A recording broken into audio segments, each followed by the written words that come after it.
барып келген, аябайренге жауып қойып келе, барып келсем болады. Кирит чаап қойдым деле, ой болды ошондой. Азыр эми документиңиз бербей атасызбы? Бербейм документ 5 минут келе барып келгенге жаздырып берем мен жаныма.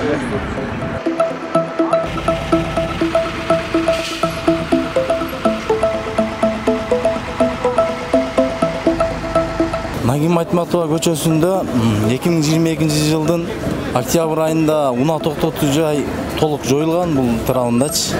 Азыркы күнгө дейин унаа токтотуу жай жок бул жердечи. Атайын.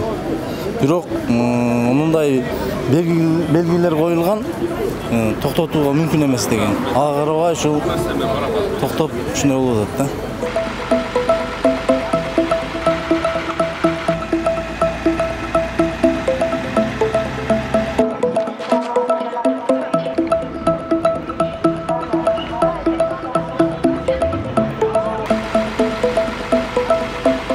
Күндө келип эскертип тазалап кетебиз, эвакуатор менен жүктөтөбүз.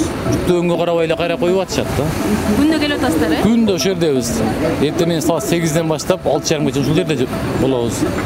Тазалап кетебиз, кайра эле да коюп алып атышат да. Өзү унаа койгон болбойт. Иш тарабынан неправильный парковка деп эме түзүп берип атабыз. Иш тарап түзүп берип атабыз. Анан